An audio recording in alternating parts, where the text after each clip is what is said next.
One of these three men spent 2 weeks in jail for keeping his mouth shut. Number one, what is your name, please? My name is Brian Karam. Number two. My name is Brian Karam. Number three. My name is Brian Karam. Only one of these people is the real Brian Karam and is the only one sworn to tell the truth.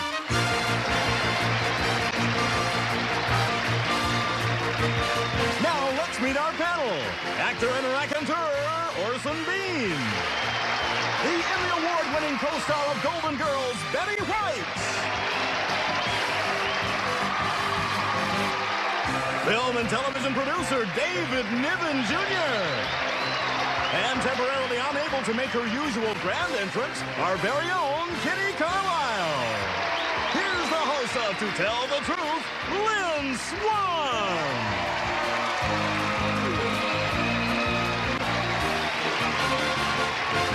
Oh, I love that applause. Well, here we are, another wonderful morning. Good morning, panel. How are you doing? Oh, very well. Let's get right to the story presented by our first team of challengers, all three of whom claim to be Brian Karam. And this is his story. Please read along with me. I, Brian Karam, am a television news reporter. Listen carefully to my story. A policeman was murdered. 2 suspects turned themselves in. A woman and others helped me contact one of the suspects. I interviewed him. He confessed the murder to me. My contact had requested anonymity because she was afraid she would be harmed. When I was asked to reveal my confidential source, as any good reporter would, I refused. I was cited for contempt of court. I appealed the contempt charges, but I was thrown in jail anyway. I was sentenced to 6 months, but the woman came forward and I was released. I lost my precious freedom temporarily, but I was willing to pay that price for exercising my First Amendment rights. Now, I'm back on the job, a freer and wiser reporter. Signed, Brian Karam. We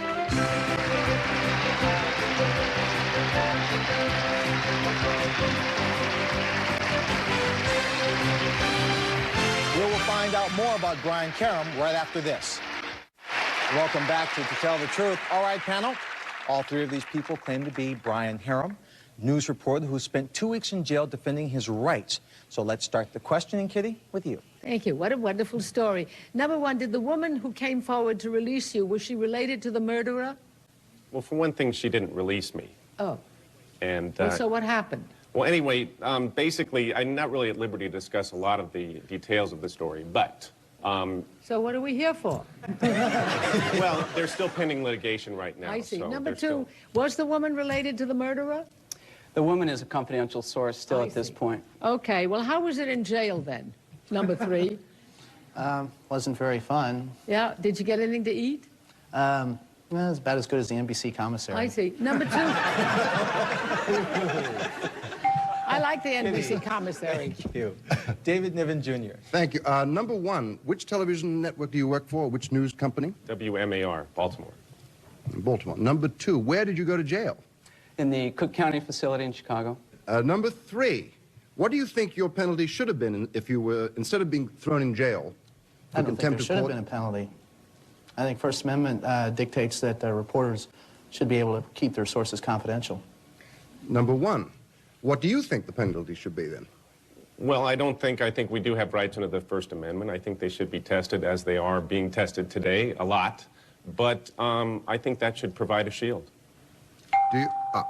David, thanks. Betty White. Number two, were the suspects in custody at the time that you made the contact? Yes, they were in the facility as well. And this woman let you make contact with them as a news person? Yes, one of the suspects was given my business card, and then through that card he contacted her, and then I was contacted through her. So you just went in as a visitor? I didn't go in, it was by telephone. By telephone. Yes. Number three, did you talk to the other suspect at all? No, never did. Time's up. Orson Bean. Number one, I don't understand what trouble you caused. These guys turned themselves in, these suspects, and you simply interviewed them to get a story. So what was the objection on the part of the judge? Why did he hold you in contempt? To answer that, basically they were worried about the other parties involved with this and whether there was a collusion amongst the sheriff's department. Number two, was the problem that you might make it more difficult to convict? The defense was trying to ride on the idea that there was collusion done by the sheriff's department to force an admission. I see. Number three, did you have a cute cellmate while you were in there? I'm just curious to know. No, I had 23 other bunkmates. Number three. Okay, panel, that bell indicates your interrogation is over. And it's time for you to vote for either number one, number two, or number three. Our team of challengers will receive $500 for each incorrect vote with a guarantee of $1,000. And if the panel is full completely, the team will receive $3,000. So panel, if you're ready to cast your ballots, Kitty, for whom did you vote? Well, I was going to vote for number three because I thought he gave good answers after I questioned. And the number one said that the First Amendment is being tested in many areas, and that's true. And I was going to vote for him. But number two answered Orson's question in a way that I thought he was the real one. It was confusing, I will admit, but I like number two. Okay. David? I'm going to vote for number one because I think number one sounded like a journalist and was certainly knew all about the First Amendment as well he should if indeed he went into the slammer. Terrific. Betty? I get trapped so often because I have a first impression and then I go off of it later and I'm always wrong. But this time, the body language at the top of the show just kind of told me that number two was, maybe it's just because his suit's a different color, but I went for number two. Voting for the different colored suit. Orson? I voted for number three because of the NBC commissary joke. That's a kind of a joke that a person, and Carson makes those jokes, a professional would make those jokes. A journalist will make a wisecrack about the food. Well, with all the votes in, we have a single vote for number one, 2 votes for number two, and a single vote for number three. Now it's time to find out who the real news reporter is. Will the real Brian Karem please stand up?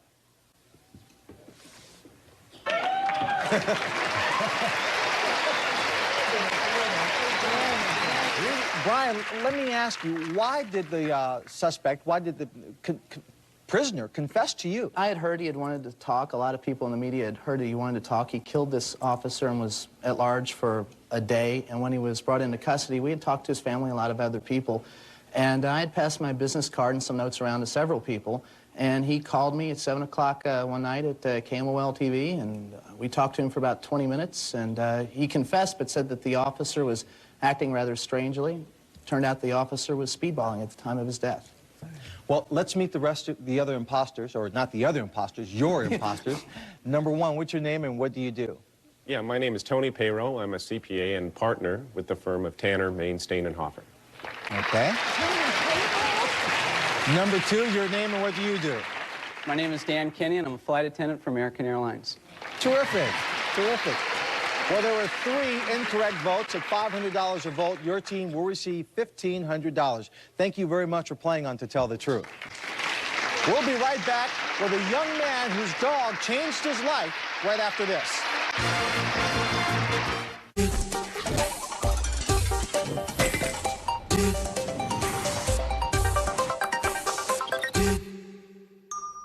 Welcome back to Tell the Truth. This is Cosmic, and he plays a very important part in our next guest's life. Please meet our next group of challengers.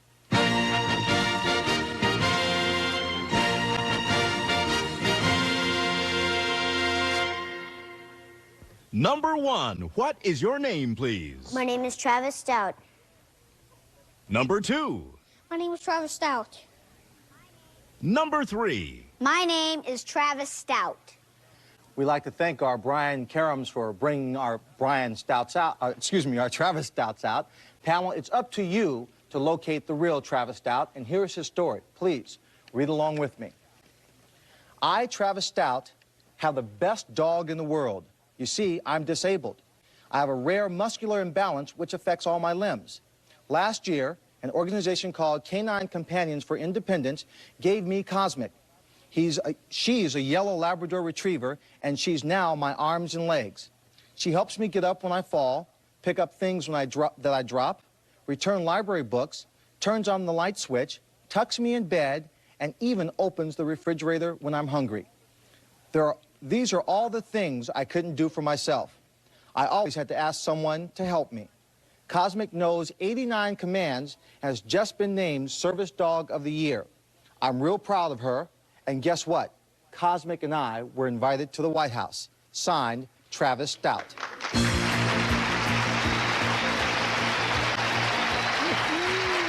Let's start the questioning with Orson Bean. Orson? I think this is a great story. I have a friend who's a really funny guy who does stand-up comedy, except he's got a condition like yours and is confined to a chair and calls himself a sit-down comic. The disabled are doing more and more these days. Number one, when your dog goes to the refrigerator to get food for you, does he ever eat it on the way?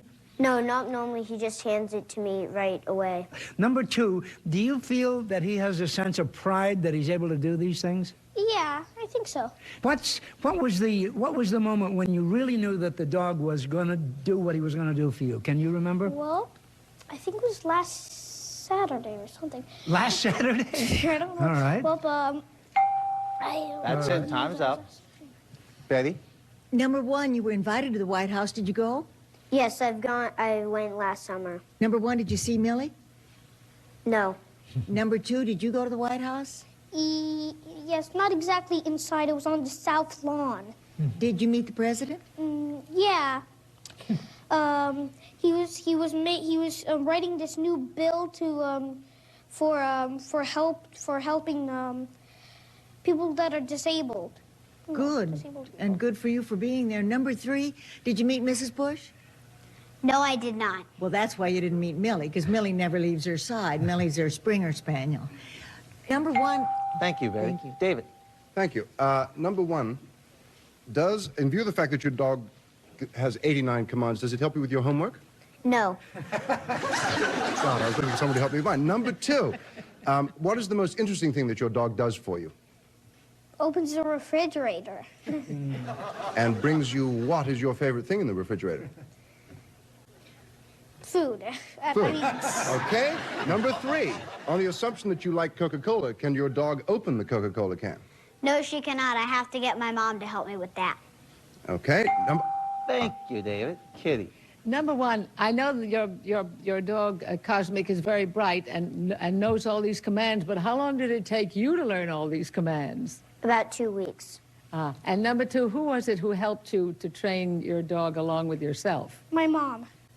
And number three, when you go to bed at night, how does she tuck you in? Well, usually she gets up on the bed, lays with me, and snuggles with me. And does she stay there all night, number two? She's a pillow hog, yes. And Thank you, Kitty. Well, panel, the time's up for the questions. Now it's time to vote for either number one, number two, or number three. Orson, we'll start with you. Well, there's two great liars up there, I'm sorry to say. Terrible thing, I have to admit. I voted for number two because he said that the thing that he likes best for the dog to bring him out of the refrigerator is food. And some of the terrible things that are growing in my refrigerator, I wouldn't want being brought to me either. Betty? First of all, I have to say I am so thrilled to see this spot on for Canine Companions for Independence. I knew the very first dog that was ever trained for that, Abdul, belongs to Carrie Knaus, and Abdul was a black lab retriever who started all these dogs, and I'm so proud of Cosmic and all of them. I voted because he wasn't going to look at that dog and have that dog, neither one of them copped out at all. The dog hasn't looked at anybody. I voted for number one. David? Well, I voted for number two because I figured that number two would know that the dog was a pillow hog, and I thought that was the best way of describing this wonderful dog. Strong clue. Strong clue. Kitty? well, I tell you, they're all so good. I had to vote for number three. Terrific.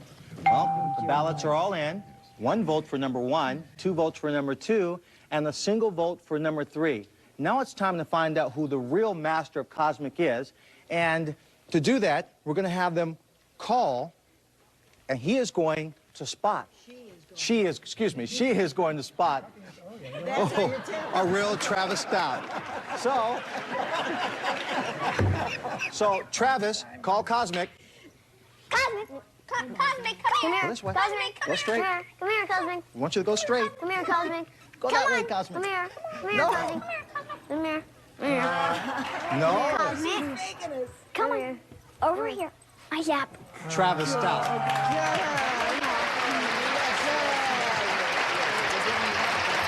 Now, Travis, is there a better dog in the world than Cosmic or a smarter No, dog? sir.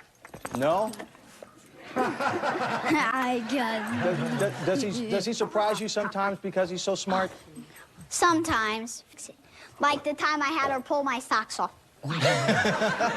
Very good. Let's meet the imposters. Number one, what's your name and where do you go to school at? My name is Taylor Vergood, and I go to school at Lawrence 2003, and I'm in 3rd grade. Wonderful. Number two, your name and what school do you go to? My name is Thor, and I go to Serenity Avenue School. Wonderful. Well, there were 3 incorrect votes. So at $500 an incorrect vote, your team's going to get $1,500. That's great. I like that smile.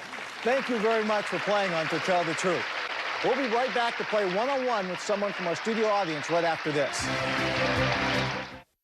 Next, it's more To Tell the Truth and more stars trying to guess who's who and who's not who they say they are. The To Tell the Truth mini marathon continues, and that's the truth. Now it's time to play one-on-one with someone from our studio audience. So, Burton, who do you have for us today? Well, Lynn, today we have Karen Drennan from Lebanon, Tennessee.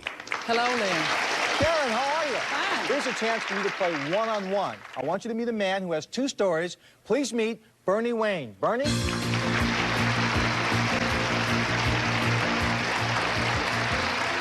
Now, Karen, Bernie's going to tell you 2 stories, one of which is the truth. Now, if you spot that true story, you'll win $500. So, Bernie, what's your first story? I wrote a song made famous by Bert Parks. It's called There She Is, Miss America. Now, that may or may not be the truth, so listen to a second story. I'm called Mr. Car Wash. I built the world's first automated car wash 35 years ago.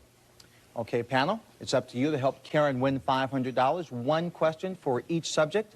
And we'll start with the song, Kitty. Oh, good. It's fascinating. How long has There She Is, Miss America been the theme song of the pageant? Since 1955. Thank you. David. How much royalty do they pay you every time it's played on Miss America? Well, they pay it different ways. One, they pay me for the reason for playing the song, cost for the session itself, for playing Miss America pageant, and 2 for royalties, too, on the air. Betty. Did they ask you to write a song for the pageant? No, I wrote it on speculation. Went down there. They turned it down the first time. The second time, they took it. Orson. Mr. Wayne, now some songwriters have had their songs introduced by Frank Sinatra, Tony Bennett, but you got lucky and got Bert Parks. Make a question out of that and answer it. Well, I think Bert Parks does a marvelous job on the song. Good. Okay. Now, Karen, you heard the first story. Now it's time for the second story, the car wash. Kitty. How many parts are there in an automated car wash? Well, it's on tracks, of course, on tracks. And originally, back in Patterson, New Jersey, when I first thought of the car wash, we had a lot of kids pushing the cars on the tracks itself. Thank you. David. 35 years ago, what did it cost to have your car washed? It cost $1.75, and sometimes for a week we had, for 3 car washes, $1.25. Betty. Speaking of royalties, were you well paid for inventing this? Did you sell it to somebody? I confess I didn't really invent it. I was a voracious reader, and I read that Henry Ford thought of the assembly line for his Model T car in 1912. And I figured I could do the same thing, too, and have an automated thing and a bunch of cars there. And play hard, but play clean. Okay. Orson. Now, do you get residuals every time a car is washed somewhere in the earth? It's a long, long time ago. I wish I did. I see. Okay, Karen, you've heard the cross-examination. Is Bernie the man who wrote the song for Miss America, or did he build the first automated car wash? I believe he is the man that wrote the song. To me, he seems like and looks like he'd be a songwriter, and probably not the inventor of that. Okay, Bernie, what's your true story? To tell the truth, I wrote the song. Terrific, Karen. You will win $500. Congratulations and thanks for playing one-on-one. Thank you. Listen, we'll be back with Bernie Wayne, and he's going to play for us after these words. And now, as promised, here's Bernie Wayne singing his own composition. There she is, Miss America. Oh, there she is, Miss America. There she is. Here she comes. Your ideal. Wearing the crown. Give her some roses. Of a million girls. Look at that gown. Who are more than pretty. Can come true in Atlantic City. For she may turn out to be the queen of femininity. There she is. Miss America. Terrific. Thank you, everyone, for being here. We'll see you next time on To Tell the Truth. So long.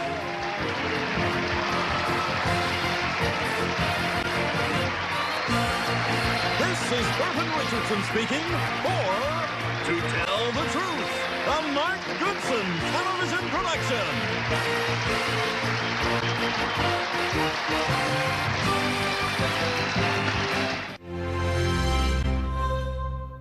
See you tomorrow. We love you. We'll see you here on the Family Feud. Joe, until next time, this is Peter Tomarkin on behalf of the Focati Rug saying thanks for pressing your luck. Bye-bye. Anyway, we have just 10 seconds to say goodbye. We'll see you tomorrow. So long. Bye-bye. Yeah. We got 5 seconds. Oh, no, we have 3, 2, 1. Bye.